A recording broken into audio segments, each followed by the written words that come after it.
Good evening. Thanks for coming. So he's the chairman of our hospital, Shri Boinpil Srinivasrao garu. So he's the main visionary beside this Prathima Cancer Institute.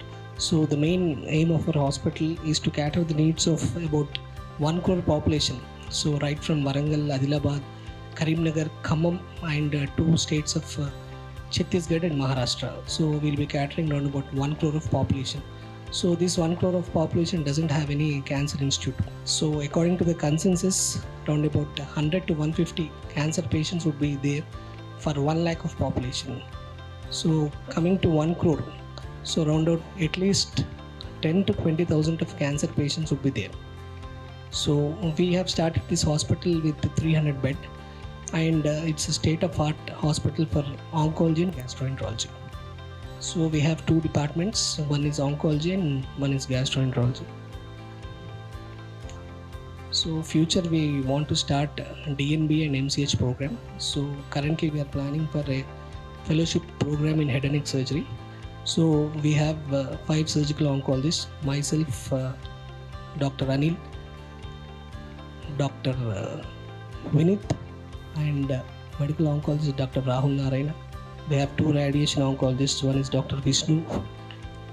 So we have started this hospital in the outskirts so that it would be very easy for the people, even for the people to come from Hyderabad also. So we have started at the highway. So we have 7 modular operation theatres, state of the art, and we have 3D 4K ICG laparoscope also. So at present we are starting all the OTs. So we have 5 ICU complexes, a central lab, a blood bank that would be starting, and we have state-of-the-art LINAC with SRS and SBRT, and we have PET-CT time of flight technology, which is the first in Warangal. So even we have an advanced CT scan. And coming to gastroenterology, we have endoscopy, colonoscopy, ERCP, endo-ultrasound, and we have 3 gastro suites. And presently Dr. Abhinay is the medical gastroenterology at our hospital. And even we have a high-end operative microscope also for the head and neck surgeries. And this is our cancer screening bus, and we have done 2 or 3 programs with the bus. And we have a hospices and a palliative ward with a dormitory. These hospices would be free for the terminal care patients and dormitory for the patient attendants. So we have started organ-specific cancer clinics, and with even we have hemato-oncology, intervention radiology, oncopathology, head and neck oncosurgery, and head and neck oncosurgery is headed by Dr. Abhinav. And surgical oncology, right from bone and soft tissue to gynecology procedures we are doing. And head and neck oncology services is the first in Warangal. We have organ-specific head and neck clinics, and we are regularly doing a lot of cases. Roundabout we have done around about 100 cases, and all of the cases are done in Arogyasri. 90 to 95% of all of the cases are done in Arogyasri. And recently we have conducted a program called as Barosa, where around about 35 to 40 patients what we have operated for the past 6 months, they have come and they are doing well. And Dr. Rahul is the medical oncologist. And to just brief it, this is the LINAC. So this is the Electa Infinity Linear Accelerator. So we have the high-end scopes of treatment, that is stereotactic radiosurgery, IGRT, IMRT and VMAT. So brachytherapy is the first in Warangal. Other places don't have brachytherapy. So this is advanced PET-CT time of flight technology, where we can do precision PET-CT, and the dose required for the PET-CT is very low, and daily we can do maximum up to 20 PET-CTs also. So this is a 3D digital mammogram, and we have the stereotactic biopsy facility also. So medical oncology, induction chemotherapies, pediatric oncology, targeted therapy, monoclonal antibodies, everything is going on. And in the future we want to start the bone marrow transplant also. Good evening and a warm welcome to the CME. I am Dr. Rahul Narayan Maddi. I am a medical oncologist. I've passed my DM in NIMS along with Avinash when he was in. We were contemporary surgical oncologists and a medical oncologist in the same institute. And once we finished our courses in 2012 and 13, I went back to Karimnagar and Avinash came to Warangal. And after 6 to 7 years of our practice, we along with Prathima collaborated and then came up with the institute. And it was a dream come true. And for the last 9 months, we are doing amazingly well. And I think this is 7th CME, right, Avinash? 7th CME we're conducting. And it's been a roller coaster ride all through 9 months. So I would like to talk a few points on lung cancer. I wouldn't take much time, and I'll talk on few latest advances in lung cancer and staging, clinical symptomatology and all things. I won't go into details. I would like to talk on latest updates and close it. So as you know, lung cancer risk factors are many. Among those, tobacco smoke is the most important thing, and of course the second most important is second on smoke, and rest are all miscellaneous risk factors. Most important thing in lung cancer is the histopathology. At least histopathology is important when we are talking about chemotherapy, if not targeted therapy or immunotherapy. Histopathology is very important when we talk about chemotherapy. So two main types of histopathologies are non-small cell lung cancer and small cell lung cancer. As you know, small cell lung cancer is a very aggressive tumor compared to non-small cell lung cancer. And squamous cell carcinoma, adenocarcinoma comprise almost 98 to 99% of non-small cell lung cancers. These are all the lymph node stations which can be involved in lung cancer: the ipsilateral, intrapulmonary nodes, hilar nodes, the mediastinum, and also the contralateral mediastinal nodes, contralateral hilar nodes. So I wouldn't go into details. Okay, this is another slide showing staging in lung cancer. Simply saying that staging T1 we call it less than 3 centimeters, T2 3 to 5, more than 5 and between 5 to 7 it is T3, and more than 7 it should be T4.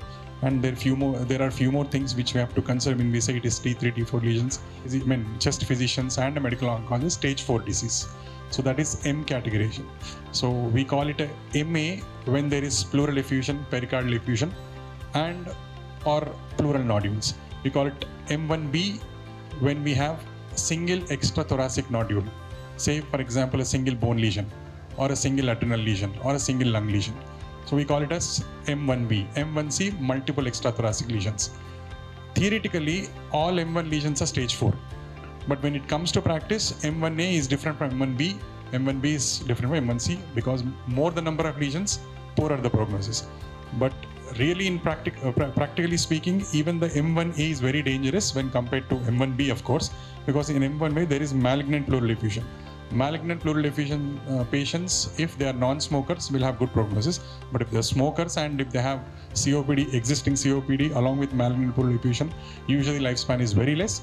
So theoretically, M1A, M1B, M1C are M1C is more dangerous than M1A according to theory, but M1A is also as serious as M1C. So there are 5 important points in lung cancer which we have to take consideration into. One is the age. More the age, poorer the prognosis. More the stage, poorer the prognosis. Most important is physical fitness. The worse the performance status, worse the prognosis. Comorbidities and smoking. Smoker will have obviously poorer prognosis than a non-smoker. So these are 5 most important points, and the most important thing is performance status. And this slide is clearly showing that in stage 4 patients, stage 4A, the 5 years survival rate is 10%, 24-month survival rate is 23%, compared to stage 4B, 10 and 0. Even though both are in stage 4, depending on whether they have too many extrathoracic lesions or a single extrathoracic lesion, whether they belong to M1A, M1B, M1C, the prognosis differs. And according to what treatments we give, whether they express any receptors, whether they express any receptors which will help us start on targeted therapy or immunotherapy, and depending on those factors, the prognosis will differ. This is another simple slide showing symptomatology, cough, difficulty breathing. More the weight loss, more the problem.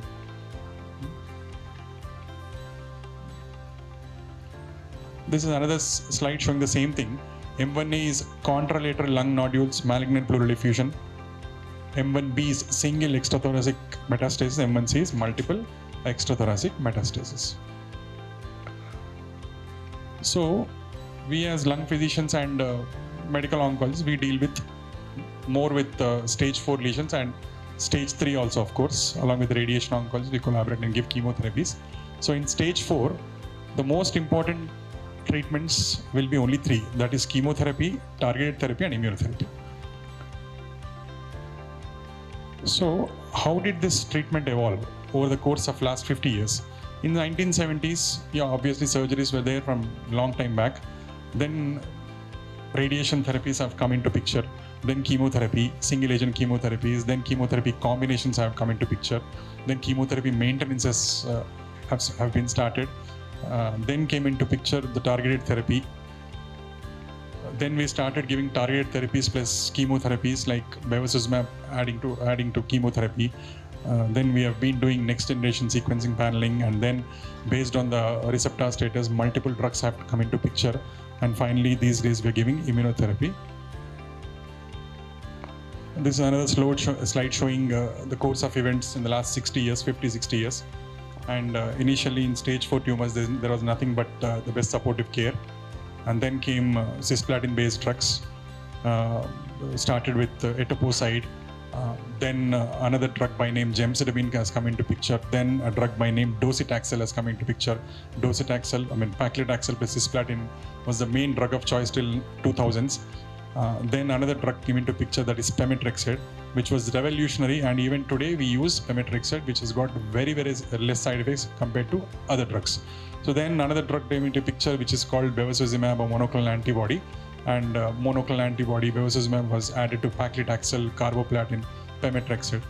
And a few years later, we have a few more combinations like albumin-bound paclitaxel have come into picture. Now, this drug, what it does is once it goes into the tumor, it makes sure the albumin-bound paclitaxel make sure that the drug goes into the tissue very well than with the conventional paclitaxel. And then another drug by name ramucirumab, that is Cyrams, has come into picture. And slowly, in the last 10 years, pembrolizumab is a popular drug now, which is a immunotherapy. So these are chemotherapy drugs which I've just now told you.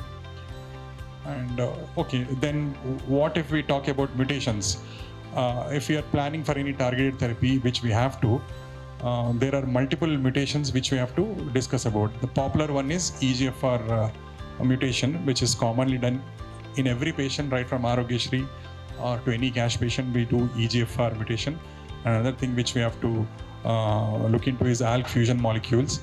That is translocations, ROS translocations, RET translocations, MET exon 14 skipping mutations, BRAF and NTRK mutations.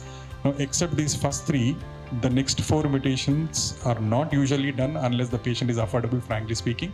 And these drugs are also not available in India. We have to import these drugs. So based on the patient's affordability, we have to do the testing, which is last 2 years also, we used to say EGFR occupies more than 50% of the mutation, EGFR percentage. But slowly the percentage has come down, and it is more with ALK, and not more with ALK, the ALK percentage has increased. EGFR percentage has come down to 35 to 40%, 60%. So these days KRAS mutations are also being seen. And in spite of all these mutational testing, the unknown mutations which is causing the cancer are more, and what exactly is happening we really don't know. Which mutations are causing these cancers also we really don't know. So once we detect which mutations are there in these patients, we have to choose the tyrosine kinase inhibitor accordingly, which is called the targeted therapy.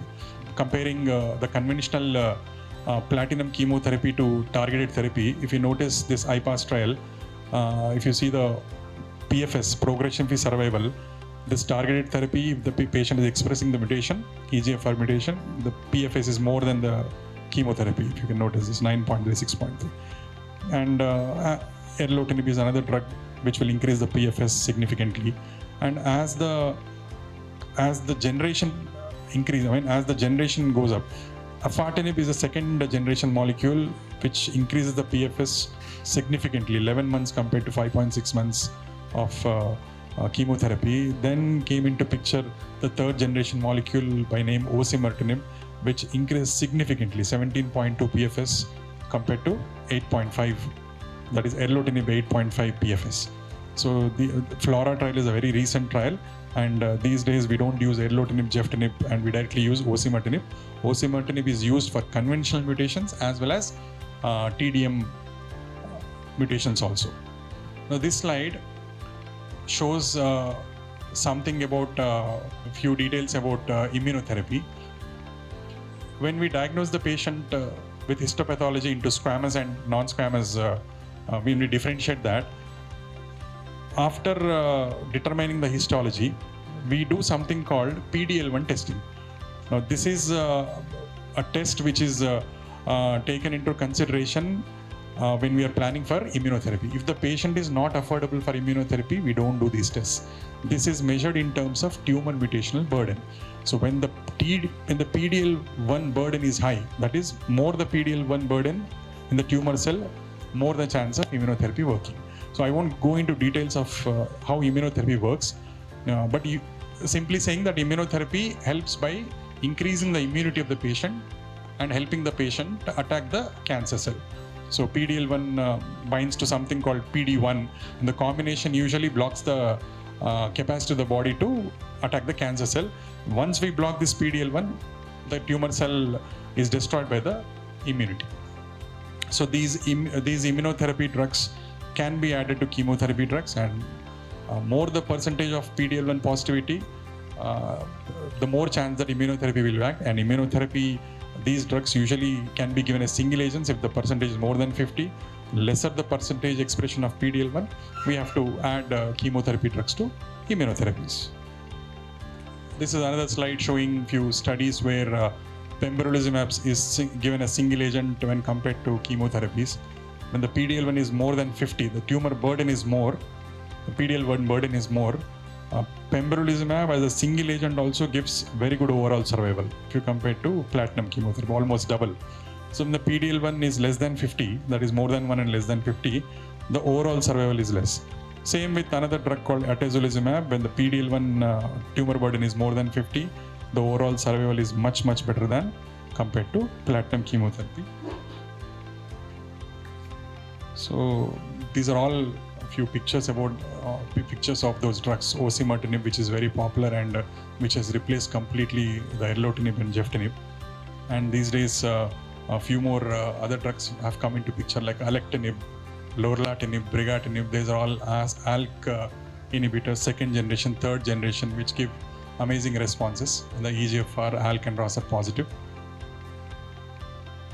These are few monoclonal antibodies which can be combined with chemotherapy and with radiation also, and they give amazing responses. When the patient is not fit for cisplatin based chemotherapies also, we use such monoclonal antibodies and they give very good responses. These are all EGFR receptor blockers. Another drug by name bevacizumab, ramucirumab.